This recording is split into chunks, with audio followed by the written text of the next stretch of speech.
It is 7 o'clock, and this is our June 12th, 2024 meeting of the Lake Bluff Historic Preservation Commission. And would you take the roll? Yes. Member Church? Here. Member McGuire? Here. Member Minor is absent. Member Nickel? Here. And Chair Bergman. Here. Great, we have a quorum. Great, okay.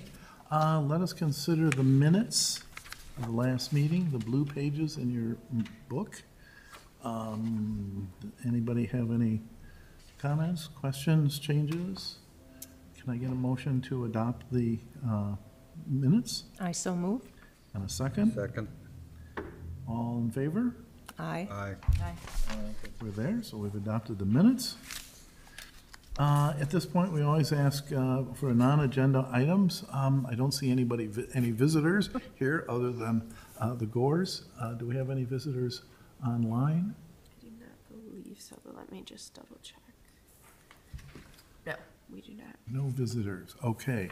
Seeing no visitors, we don't have to change the agenda. So then we can go directly into our demolition review. So where should we start? Would you like to tell us about the house? Yeah, so the home is 336 East North Avenue, and it's a ranch-style home built around 1960. We didn't have many notes in any of our surveys specifically on this house, but of course we did on ranches built in a similar time period. Mm-hmm. And the owners are proposing demolition of the existing house and moving the existing garage next door at 334 East North to the 336 East North lot. And they're currently here to present more about their plans. Is it Thomas or TK? It's TK. TK, all right, so TK and Sean, do you have anything you'd like to tell us about the property? If you don't mind just stepping up to here so we can get that in our recording. Hello, thanks for having us. We have lived next door to 336 for 16 years. Really? Okay. We, during, I think, 14 of those 16 years, we lived next door to the couple that built the home, the Dawsons.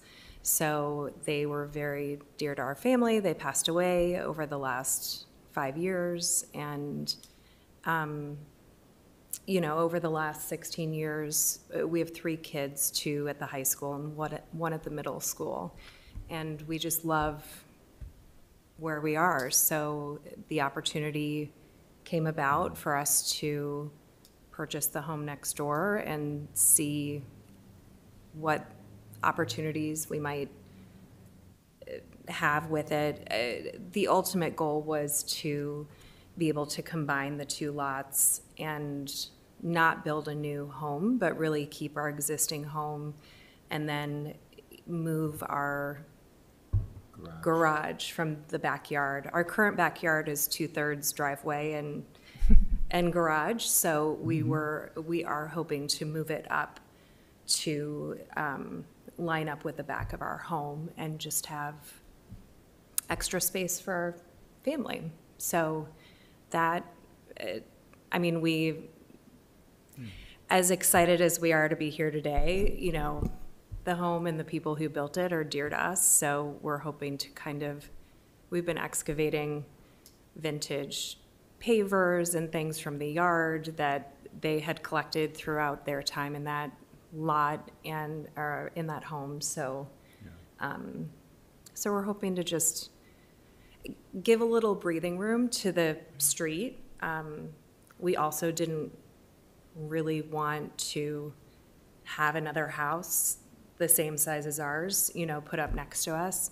Both of the lots are non-conforming. They're 50 feet wide each, but they're not total square, whatever calculation. I don't think they would be able to be split up. So we felt the best way to, you know, really take advantage of it for what we want to do, which is not leave the village and then to just, like I said, have some breathing room for the block and have it flow nicely and have some outdoor space. So that's our intent. Okay. Does that house have a basement? It does. Okay. Is it finished? No, Okay, all right. It was actually built in the 50s. I think I think 56. Okay, So- yeah. Yeah. Sometimes It's- it's like within a few years that our Yeah. surveys. Yeah. And I went this week to the History Museum and got confirmation on the information you had, which is there wasn't really Not much, anything yeah. of historical significance or architectural significance with that specific home. Okay. So yeah, that's our hope and our plan.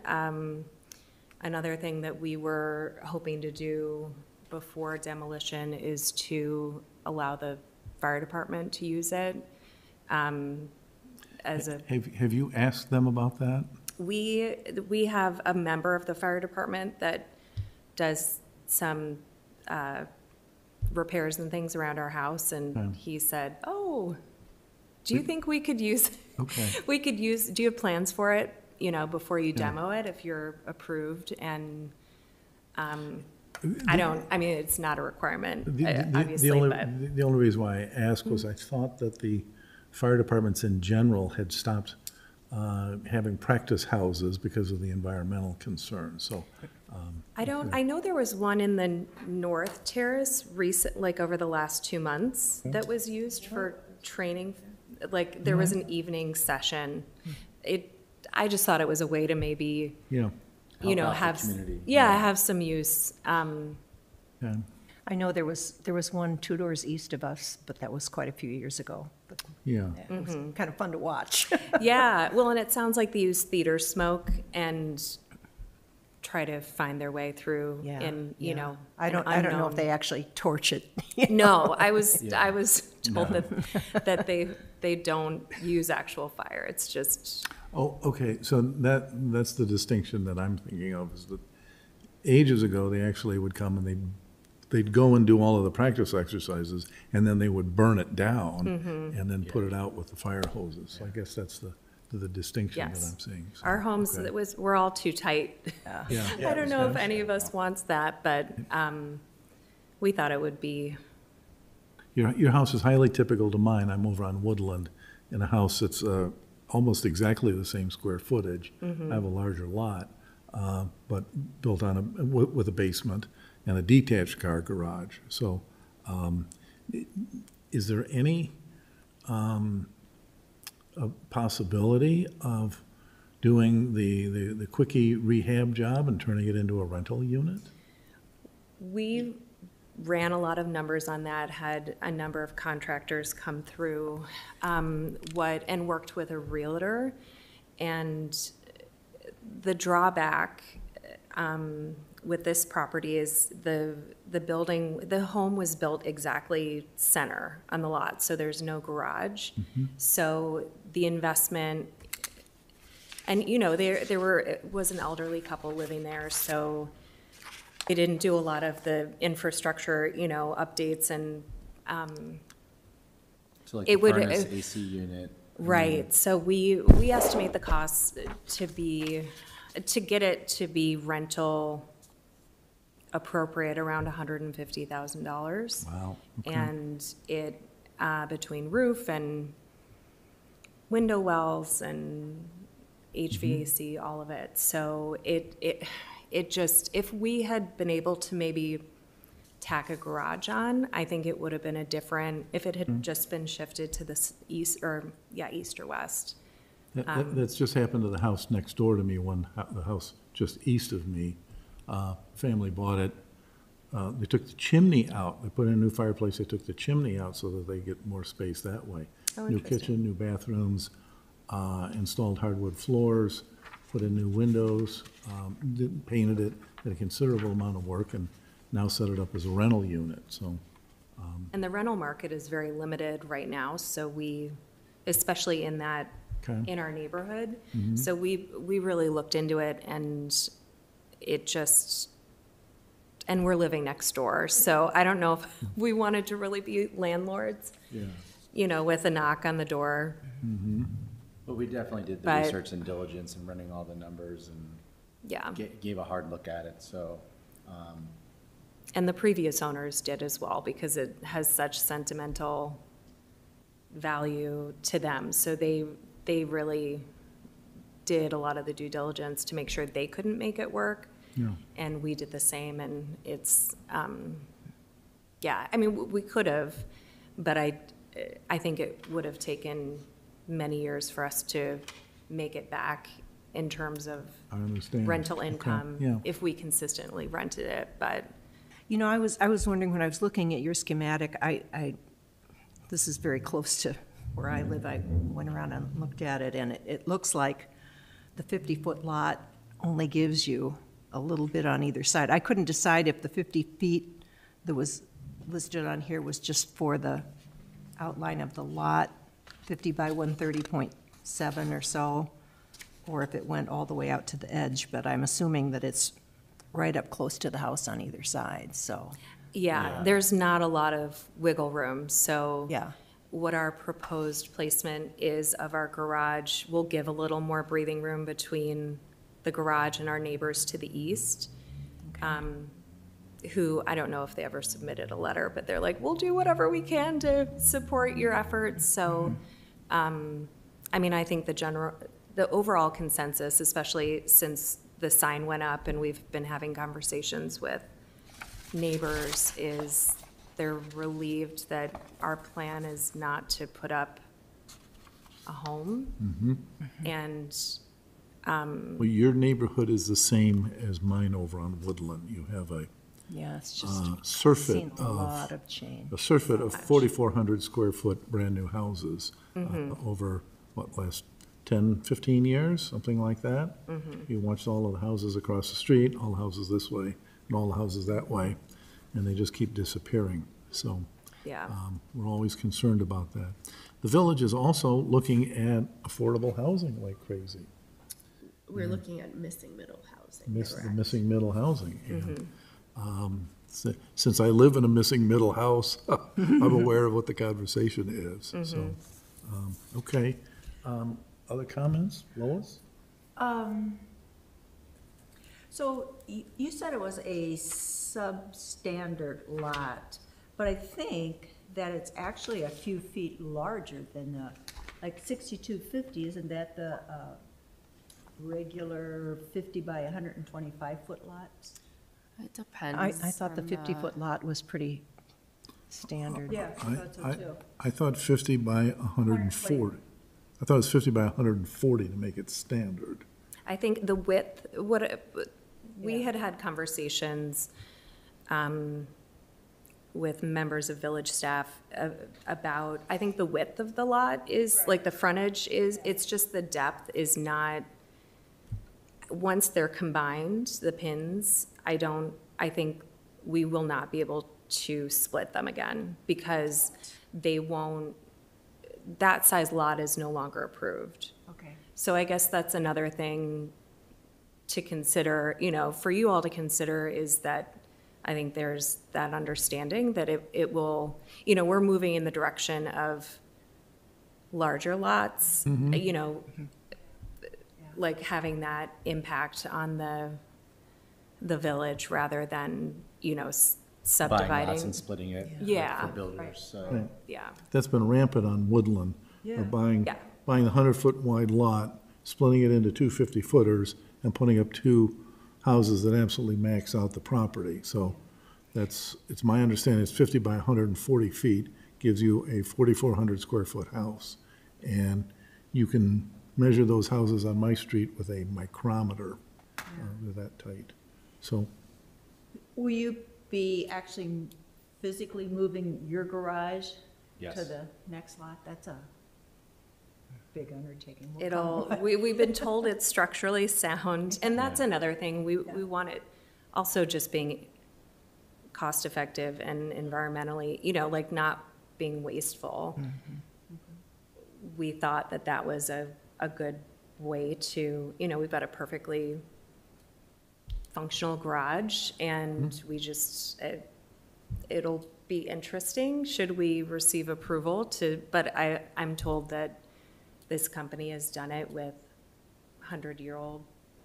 I mean, I think there is another garage down farther west on North that was like lifted up, and then they redid the foundation, and so, especially, I mean, ours was built in 97, so it's structurally, they're confident that it's structured, so they're just gonna roll it. They did that 100 years ago, moved whole Right. houses. Yeah. Yeah. So I didn't know that once you combine pins, then they can't be separated again? If they're substandard and they're under common ownership, the idea is that, you know, if they're substandard, we would want to kind of clean that up and make it in line with our zoning requirements.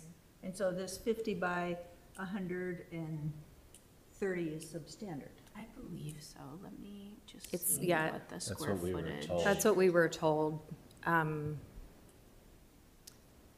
that it was, I think it would have been allowed had someone, and it Bought it had someone, a third party bought it, they could have put a house larger than ours at 334 on it, because the 336 lot is slightly larger than 334, so, but because we live next to it, I think it'll be set.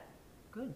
So I feel like it's a good, Yeah. It's a Will benefit. will you end up having the largest lot within about a 3 or 4 house circle around your I house? think the house just to the west of us is, That's, The- it looks like a double lot. it's a double, but they Yeah. have, I think they built out to the max of, but we'll have a similar backyard, I think, but, I think that's right.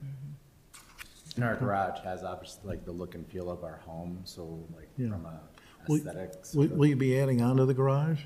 No.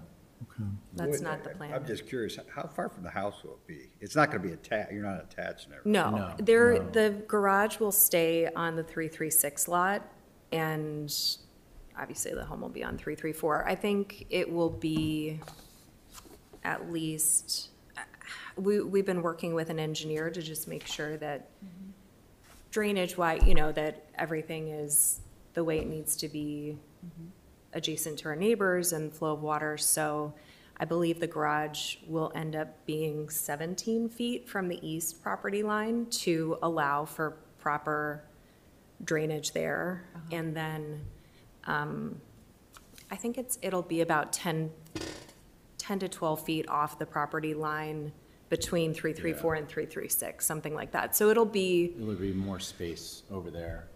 And Sean had mentioned that neighbor is very much for what we're doing, so. yeah. But they won't be on top of each other. We're planning on having like a path and a gate and a walkway through that makes it feel open. I mean, we took the fence down between our properties in the back just to start to get a feel, and it is truly rare, you know, in our neighborhood to have that much open That much backyard? space. So we're excited about the potential of it. Yeah, and I mean, it goes without saying, I mean, we love Lake Bluff. We've been there for 16 years. We've raised our kids here, you know, and in the back, we want to do probably native plants and other things, right? So like, Yeah. so. Yeah, we want to give our kids reasons to come back once they're, but not to get too comfortable. The backyard they never had, right? Exactly, yeah, for And us. just to clarify, in the R4 district, the minimum lot size is 7,500 square feet, and then a lot width of 50 feet, so that would be a 50 by 150 lot. By 150, Yep. okay. All right, I was thinking 140, so even I was wrong, so. I was wrong. Okay. I thought it was 50 by 125, but it's 150. Okay. Okay. Depends on, if you get into some of the older parts of Lake Bluff, the things get really tiny Oh, yeah. stuff, so, okay. Well, I for one like the idea of making your space bigger rather than smaller, because I think there's all too much of what you're talking about, people buying bigger lots and subdividing them. There's all too much of that going on, and I just want to make sure, it sounds like you've done your due diligence on everything, but you're going to take a tax hit. You probably are, well, you probably already have because you own the 2 houses now, so that's nothing new. Yes. We had neighbors to the east of us who bought the 2 houses with the intention of making one of them, you know, their playground, like what you're talking about doing, and they ended up building on that lot instead, because Yeah. I think the tax was just Well, that's what choking happens, them, you know. But, you know, I like this idea a lot, and I think that I would rather see us go this direction than the other direction, honestly. Yeah, so. No, I'd agree with that. This, again, this seems to be the best solution. A lot, it's tight through there, even east of you, right? Yes. Some of the houses. I was trying to remember the configuration of how driveways are through there, but there's a couple, 3 houses that are relatively new, right? Would be. Yes. So to throw up another one like that, you know, Yeah. would be, I don't know.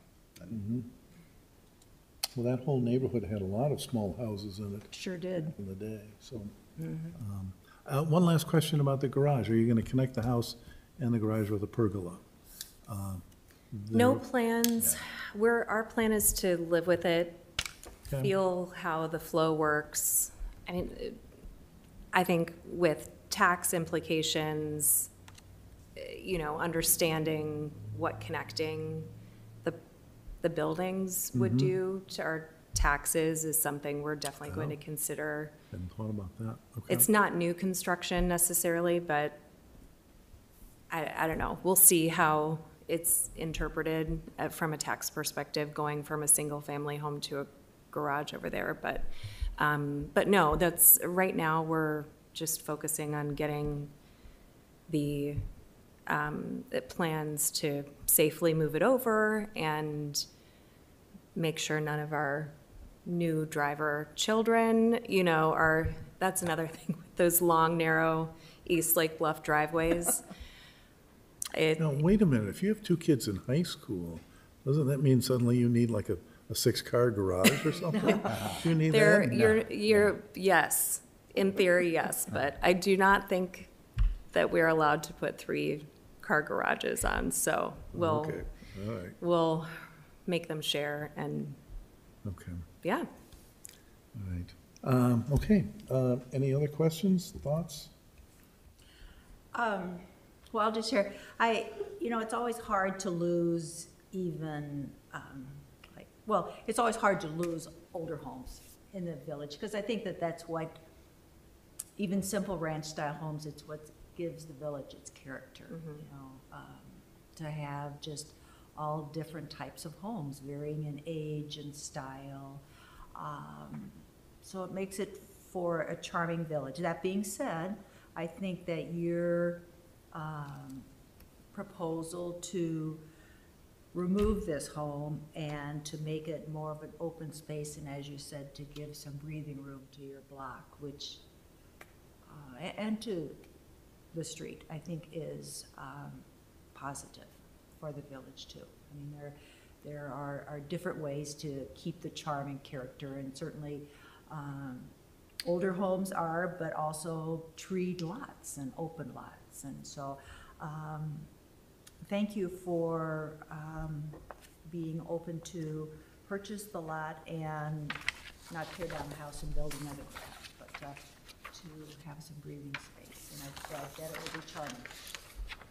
We put in some natives and Exactly. That's our plan, to make it look like it was meant to be like that, and just, yeah, it'll be set back. It won't be up to the, like, the current home is at the 20-foot setback line, and so it'll be probably 20 feet back from that, which, and really similarly, a similar width as well. So I'm hopeful. I'm sure it will be charming. I think it'll be, Yeah. Do the doors face the street? yes. Okay. Is there any zoning issue with regards to that? It's a two-car garage. Okay, I think we hit the 16-foot, whatever the limit is on the street facing. And then it's also, I think 15 and a half feet tall. So I think the 17 feet is the max for that. So luckily what we have in our backyard meets the standards, but, yeah. Okay. And it matches our house in terms of, and it's in our backyard, so if anyone wants to look at it, it's Okay. kind of nice. It's not a drawing. You can see it in well, real life. we but- appreciate that, so, okay, well, thank you very much. Thank you. Thank you. So then, further discussion amongst ourselves? We have any thoughts, any ideas?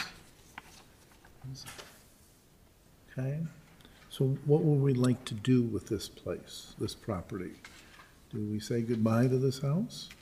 That would be my choice. So, as usual, if you turn to, I think what is page 2, we have our possible actions. We have the green, yellow, and red options. And so we can move to approval to terminate the review. We can have a continuation, or we can have a continuation with further discussion. So what are your thoughts? Well, I would support, should we make a motion? Is that what you're asking for now? Well, or just tell talk our me thoughts? what your thoughts are. Well, as I said, I would always hate to lose an older home, but I am supportive of terminating the demolition review. Okay. How about the rest of you? I agree I with am that. as well. Okay, I like the plan. okay. Can someone make a motion to terminate the review? I so move. And a second? Second. And a roll call vote? Yes. Member Church, Aye. Member McGuire, Aye. Member Nickel, Aye. and Chair Bergman. Aye. Motion passes. Okay. So, thank you. Thank you for coming. Thank you for coming and good explaining luck. your project to us. Thank you for doing what you're doing for it- Lake Bluff, because I think it's a positive. We'll walk by and breathe. Okay. So, all right, well, thank you for coming, and so then I think that closes our review. Moving on to the commissioner report. I don't have much in the way of a commissioner report for you. You can go.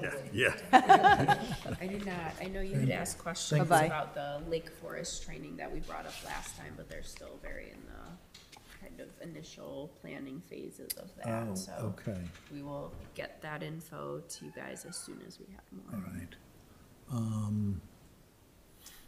Okay, so the National Association of Preservation Commissioners puts on a program called the CAMP program. We talked about this last time. Yeah. It's a really neat training program. I went to it probably 10 or 12 years ago in conjunction with the city of Lake Forest. It's a 8 to 1 o'clock in the afternoon, Saturday morning kind of thing, and really well worth the process. So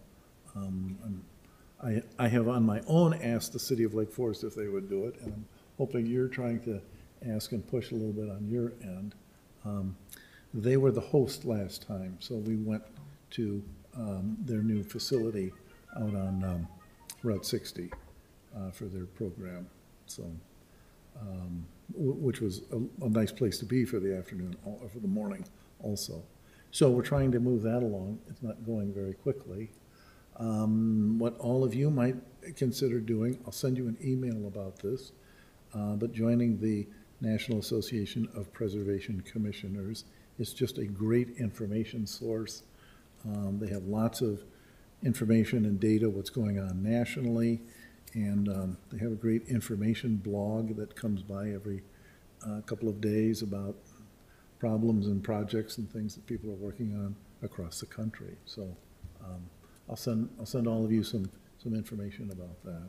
And you can see if that intrigues you, if that interests you. So so that's all I have. That's all you have. Anybody else have any comments? You know, I just had a question. I have noticed building on the north side of Blodgett. Anybody know what's going on over there? Are they platting out a new subdivision off of Blodgett? I haven't seen it, but somebody mentioned that to me, was It's asking at- me about it. It's On at, the north side of it's at Blodgett? Blodgett Crabtree Farm? at Yes. Evanston. And it's just across the fence at Evanston. There's Yeah. a huge house it's either a house or a clubhouse that's going Well, on. I walked back in there and it's a good-sized house. It could be a clubhouse, I don't know. There's a big central area and then two wings that kind of goes north and south.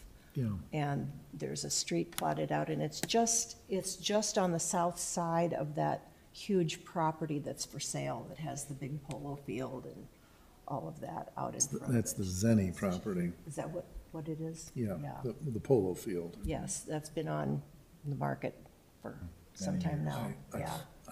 Yeah, that is where it's located, and there's it looks like they've got a new road cut back in there off of, Going out to the polo fields? Well, no, there's Well, a house or two in there also. Yeah, there's a couple houses back in there. yeah. So Crabtree Farms doesn't own the polo fields, that's any property? Crabtree Farm is subdivided up into a cookie cutter of different pieces of property Yeah. now. Yeah. So while it's still called Crabtree Farm, this owner owns 20 acres and this owner owns 80 acres and this owner owns 15 acres. It's my understanding that you're on a 5-acre minimum for a house. So, and you can certainly correct me. Yeah, I believe that is correct. But I'm not 100% sure what's going on there. We haven't had anything come to the PCZBA as of late, so anything that would be constructed would be allowed as is. So so all of the buildings though, Crabtree Farm buildings, those are in a conservancy, is that correct? So Yep. nothing, they can't ever be torn down or, Yes. okay. Okay, and we landmark them. So they have, if they want to tear it down, they have to come to us if they want to But change the if they're in buildings. conservancy, can they ever be torn Well, down? I don't know if the whole thing is a conservancy. I know the part that was torn down, that 28 acre, and that we lost, So 925 that's- Sheridan. So that's not part of the that's its own conservancy. That's its own So conservancy. that is an agricultural land conservancy. And, Crabtree Farm is. is what you're saying. no, that one property. So Where that's 925 That's was. the Robert McCormick Blair Yes. Blair house. House. Yes. So there's two Yeah, Blairs That- up there. Wasn't it that Nagel and Nagel or So something? it's the Robert, Keck and Keck. it's the, Oh, Keck and Keck, that's right. Yeah. you know. So then. So there are two Blair properties? The house all the way at the north end on the lakefront is Dad. That's the William McCormick Blair house, and that's the beautiful David Adler house that's up there. It's a David Adler compound, actually. And someone lives there now? Yeah, and so then the conservancy is the farm piece of it, which is the farm buildings, and I think some of the open farm land is in a land conservancy. And then there's a series of landowners that come right down Blodgett. And on the corner of Sheridan Road and Blodgett, there's a big Lake Bluff Open Lands Conservancy for the oak forest that's there.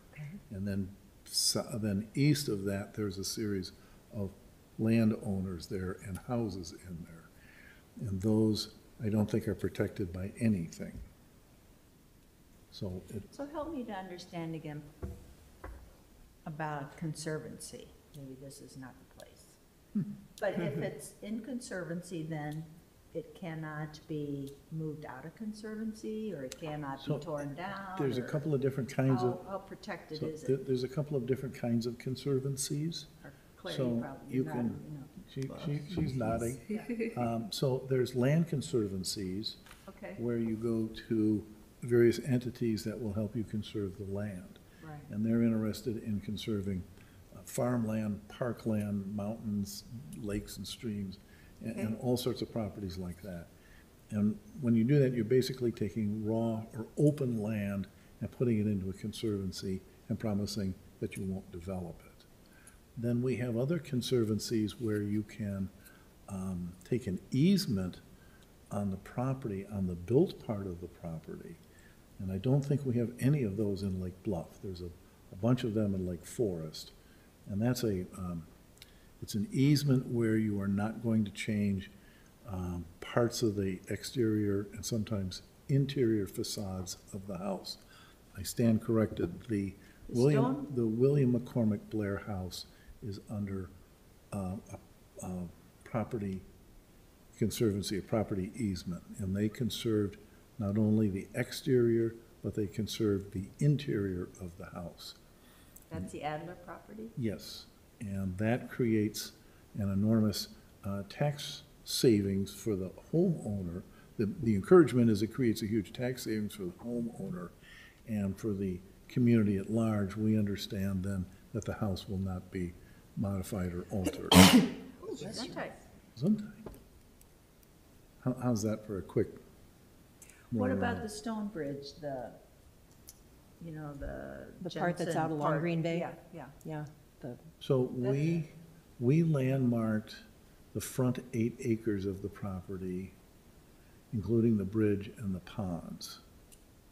And we did not landmark the house or the stable. But wasn't it in a conservancy, the front? Well, it still, Open land? it still is considered a Lake Bluff landmark.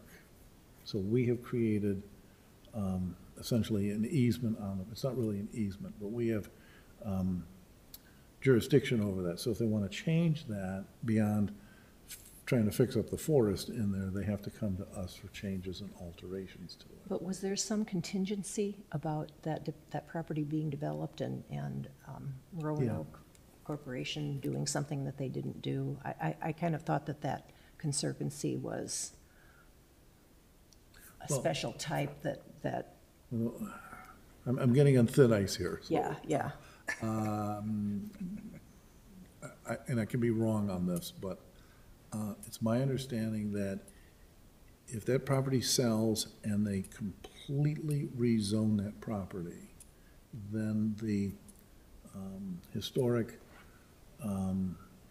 easement that we've placed on the property may go into play, and it may be that it Okay. comes off. That's what it was, because it was something about, Lake Bluff put that property in conservancy with the understanding that Roanoke was going to do certain things to the rest of the property, which they failed to do. Yeah, so So that's why I thought maybe it was moot. it's all past tense at this point. Yeah, exactly, So, exactly. so that's sort of where we are at this point. We can get into conservancies forever and ever and Oh, ever. I'm sure. I know. Probably we need to do it off the clock here for our meeting. But I'm happy to go have the meeting out on the curb, or, that kind of meeting. Because there's lots to talk about in this area. And that's part of getting you to sign up for the National Association of Preservation Commissioners. That's an information source where that kind of stuff exists. And that's the kind of place that I have to go to refresh my recollection. So, other comments, thoughts? No? Then I think can I get a motion to adjourn the meeting? So moved. Second? Second. All in favor? Aye, All right, we are all right. adjourned. Thank